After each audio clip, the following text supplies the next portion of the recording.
Hai teman TOEFL, welcome to Kampung Inggris Mahesa. This is me, Arif Anderson, and today this is the first lesson of TOEFL 2, and we're going to learn or review or brush up some skills in listening section.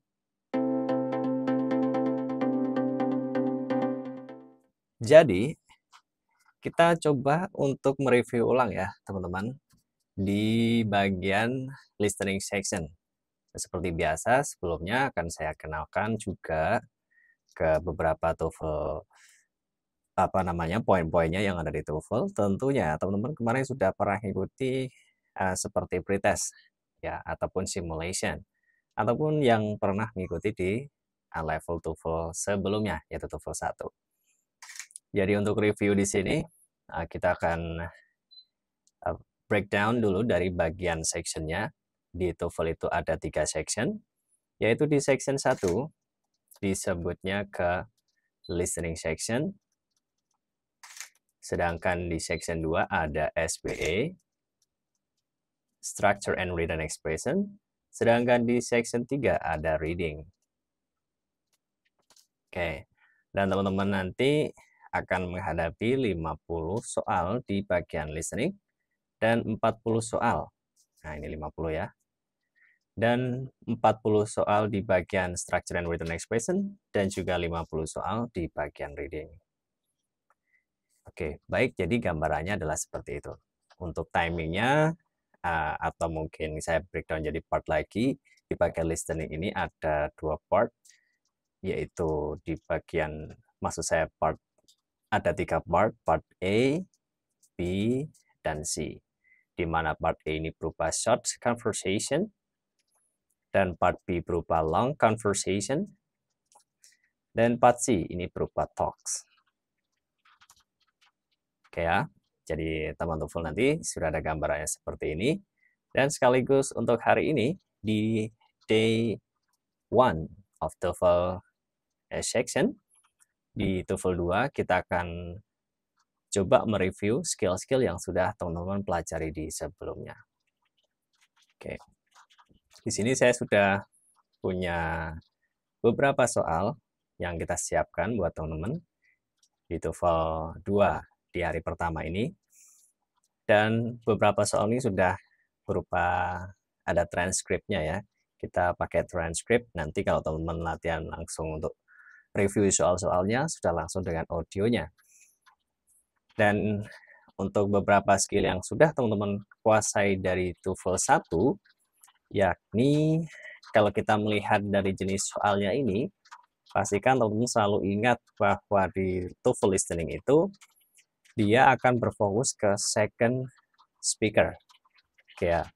Jadi di bagian part A ini kita akan tahu bahwa di sini berupa short conversation ya. Oke, di bagian ini ada berupa short conversation. Oke. Dan ini short conversation selalu akan ada 2, yaitu di laki-laki dan perempuan. Dan itu bisa di upside down di posisi speaker 1 ataupun speaker 2. Dan teman-teman nanti fokusnya ke speaker 2 saja. Itu untuk skill yang pertama. Contohnya di sini ya. Could you put some more wood in the fireplace? Dan orang kedua menyampaikan, I'll have to bring some in from outside. Nah, kita fokusnya di orang kedua.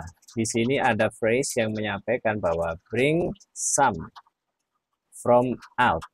Ya kan? Akan membawanya ke dalam dari luar.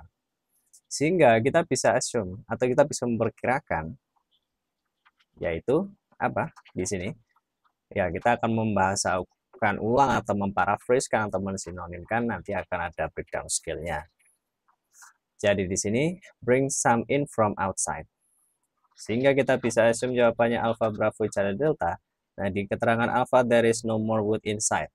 No more wood inside. Sehingga di dalam itu nggak ada kayu, dan inilah jawabannya everyone. Oke ya. Jadi kategori skill ini masuk ke focus on second line. Oke. Ya, skill yang sudah teman-teman dapatkan kemarin yaitu fokus on the second line, dan ini umumnya akan berlaku di bagian part A. Selanjutnya kita akan lihat di nomor 2. Alice, I thought you were working tonight. I was supposed to, but my conference was called off. Oke, dengan menggabungkan dari skill sebelumnya, focus in the second line, dan di sini kita tahu ada satu phrasal verb, called off ya. Kita tahu di sini ada called off, dan makna dari called off ini kita bisa menggunakan versinya apa? Sinonim ya, atau ya sinonim dari kata called off ini apa? Nah, call off ini sendiri masuk kategori phrasal verb. Dan artinya adalah ayo yang mana? Membatalkan, ya benar ya. Call off artinya adalah membatalkan. Kita akan cari tahu di opsi jawaban Alpha, Bravo, Charlie, Delta yang artinya ada membatalkan. Kalau yang Alpha, she work late at the conference, no work late. Jadi ini bukan. Yang Bravo, her meeting was cancelled. Di sini juga but my conference, conference adalah meeting yang dimaksud. Keadaan called off adalah cancel atau membatalkan. Sehingga jawabannya adalah ketemu Bravo. Dan skill ini masuknya ke skill sinonim yang berupa phrasal verb di second line. Gitu ya. Kita masuk di nomor 3. Why are you getting out the water? The lifeguard motion that we should move in that direction.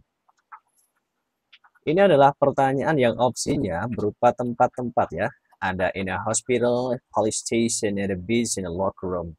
Sedangkan skill yang sebelumnya kita pelajari, kalau opsi berupa tempat ini, kita termasuk harus mencari clue yang menanyakan tempat.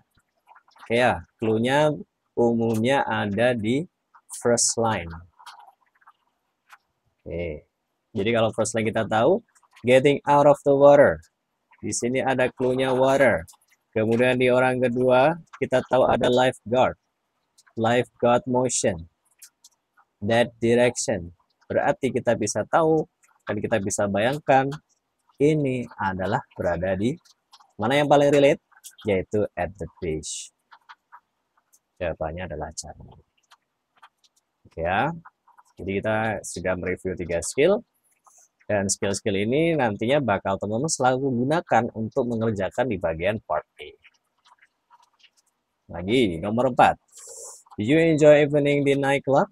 I wish there had been a little more room in the dance floor. Kembali, kita fokus ke second line. Dan di second line ini ada kata wish.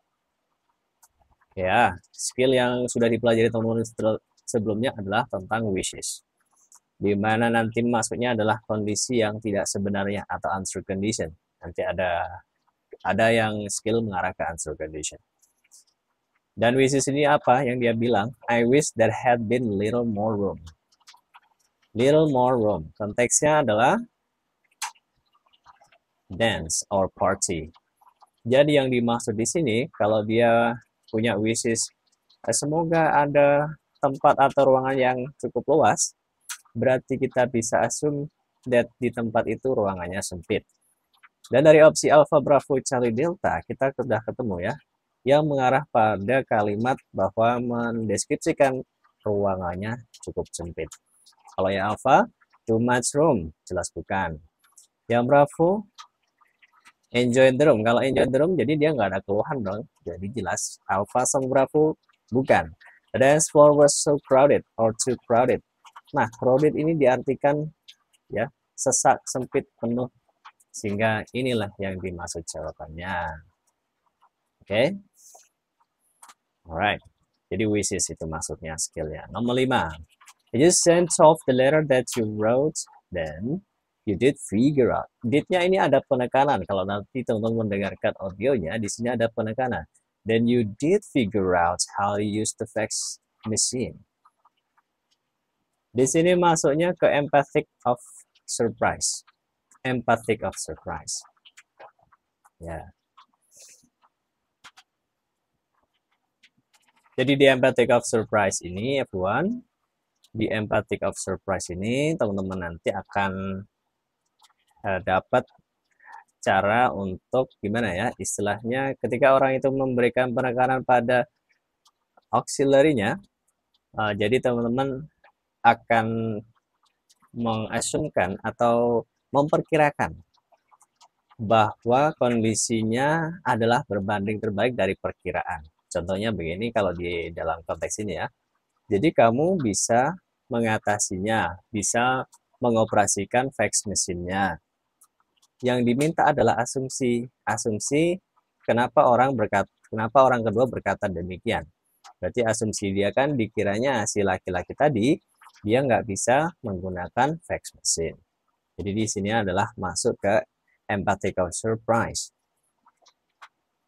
Dan kita akan mencari tahu pilihannya, yaitu ada he could not understand the fax machine. Nah, ini yang dimaksud ya. Jadi asumsi dia laki-laki ini tidak memahami fax machine.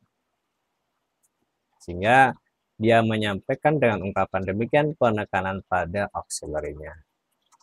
Jadi kamu bisa menggunakan fax machine itu. Saya kira nggak bisa. Nah, jawaban itu ya yang diminta. Saya kira nggak bisa, itu ya. Jawabannya adalah alpha untuk bagian ini.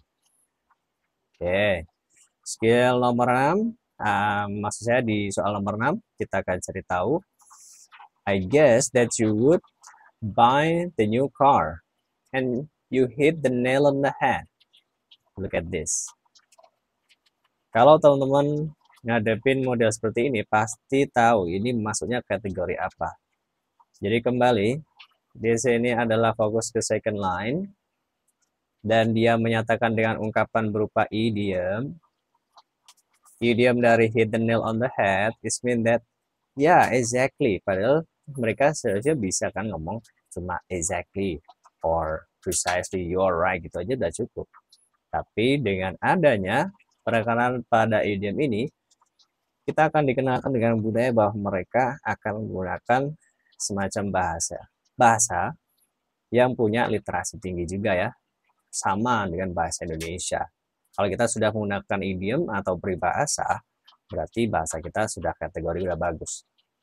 Lalu kita akan mencari tahu hit the nail on the head. Hit the nail on the head masuk ke idiom. Nah, pemahaman idiom ini teman-teman juga perlu banyak referensinya. Banyak-banyak sering membaca yang mana artinya adalah tepat. Oke, kita cari tahu. Jadi idiom bukan makna sebenarnya ya. Bukan makna hit the nail, memukul paku di kepala. So it's not about it. Hit her head on nail. Nah, ini jelas bukan. Hit his new car. Nah, ini bukan. Was exactly right. Ini yang dimaksud. Sehingga dari situlah kita tahu untuk jawaban idiom ini bermakna exactly right. Oke ya, jadi itu teman TOEFL untuk mengerjakan bagian listening section ini di bagian part A atau short conversation dengan 50 pertanyaan yang ada, dan teman-teman bisa berfokus pada second line, kemudian mencari petunjuknya, clue-nya apa, dan di situ dapat kata kuncinya sinonimkan. Itu, semoga ini bermanfaat, and see you in the next video.